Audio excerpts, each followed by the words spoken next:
आपने देखना शुरू कर दिया है द एंगल और मैं हूं आपके साथ छवि अवस्थी।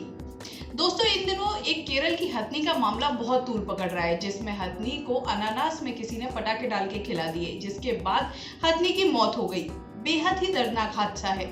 लेकिन इसी के साथ एक बात और समझनी होगी कि अचानक से ऐसा क्या हुआ है कि ये मामला इतना ज्यादा तूल पकड़ रहा है। क्या अचानक से लोगों में जीव जंतु प्रेम जागा है, या फिर इसके बहाने किन्हीं जो महत्वपूर्ण मुद्दे हैं उन्हें छुपाने की कोशिश हो रही है। आज हम आपको बता रहे हैं क्या कनेक्शन है केरल की उस हथनी और प्रवासी मजदूरों का। केरल में पिछले दिनों एक हथनी को अनानास में पटाखा छिपाकर खिलाने से उसकी मौत हो गई। हालांकि इस मामले की जगह को लेकर अभी तक गतिरोध बना हुआ है। कुछ लोग इसे मलप्पुरम की घटना बता रहे हैं, तो कुछ लोगों ने दावा किया है कि ये हादसा पालक्कड़ जिले में हुआ है। बहरहाल इस मामले पर देश भर से, चाहे आमजन हो, बॉलीवुड सेलिब्रिटी हो या कई राजनेता, सभी की प्रतिक्रियाएं आ रही हैं। सभी इस मामले में दोषियों पर कड़ी कार्रवाई की मांग कर रहे हैं। लेकिन बड़ा सवाल यहाँ पर ये उठता है कि यही मांग उस समय क्यों नहीं उठी जब देश भर में अलग अलग हादसों में सैकड़ों प्रवासी श्रमिकों को अपनी जान गंवानी पड़ी। क्यों लोगों की यही संवेदना बस कुछ दिनों के लिए ही उठी और फिर ऐसे शांत हो गई जैसे कुछ हुआ ही नहीं था। क्या इस मामले को तूल देकर प्रवासी श्रमिकों की समस्या से ध्यान भटकाने की कोशिश की जा रही है? क्योंकि पिछले दिनों खुद रेलवे ये स्वीकार कर चुका है कि यात्रा के दौरान ही विभिन्न कारणों से 80 प्रवासी मजदूरों को अपनी जान से हाथ धोना पड़ा था। इसके अलावा घर जाने के लिए पैदल ही निकल पड़े न जाने कितने ही श्रमिकों की मौत अलग अलग सड़क हादसों में हो गई थी। हालिया एक अध्ययन के मुताबिक 19 मार्च से 8 मई के बीच में लॉकडाउन के चलते विभिन्न सड़क हादसों में करीबन 350 लोगों ने अपनी जान गंवाई है। चलिए ग्राफिक्स के जरिए बताते हैं आपको कि कैसे रहा है ये 3 महीने का बेदर्द सफर। हादसे जिनमें गई प्रवासी श्रमिकों की जान। 16 मई को उत्तर प्रदेश के औरैया जिले में हादसा, 24 मजदूरों की मौत, 35 लोग घायल।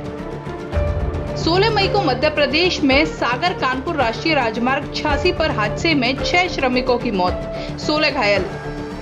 15 मई को मध्य प्रदेश के गुना में 3 प्रवासी श्रमिकों की मौत, 15 मजदूर घायल। 14 मई को गुना में 9 श्रमिकों की मौत, 55 मजदूर घायल। 13 मई को उत्तर प्रदेश के मुजफ्फरनगर में 6 की मौके पर ही मौत, 4 मजदूर घायल। 13 मई को मध्य प्रदेश के गुना में 8 मजदूरों की मौत, 50 घायल। 10 मई को मध्य प्रदेश के नरसिंहपुर में 5 मजदूरों की मौत, 2 गंभीर घायल। 7 मई को महाराष्ट्र के औरंगाबाद में 16 मजदूरों की मौत। वहीं 13 मई को नासिक के पीपर गांव में प्रवासी मजदूर महिला का रास्ते में ही प्रसव हो गया। 16 मई गर्भवती प्रवासी मजदूर 900 किलोमीटर पैदल चलकर अस्पताल पहुंची।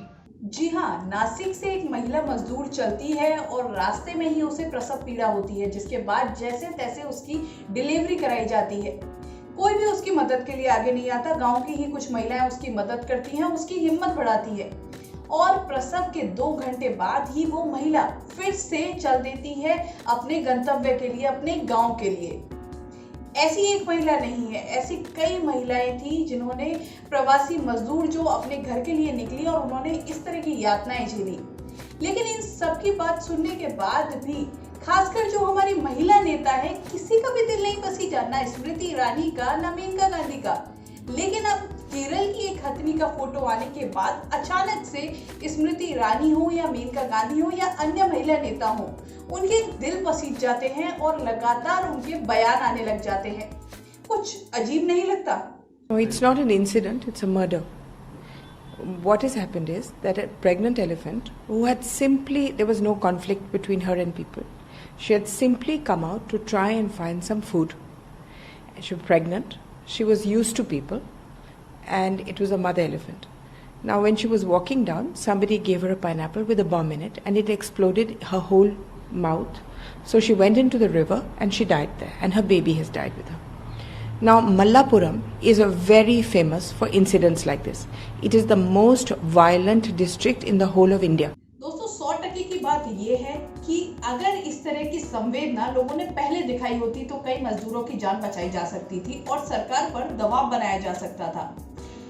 जानवर के साथ हुई हिंसा निश्चित रूप से बेहद ही शर्मनाक है। ऐसी घटना कभी भी नहीं होनी चाहिए।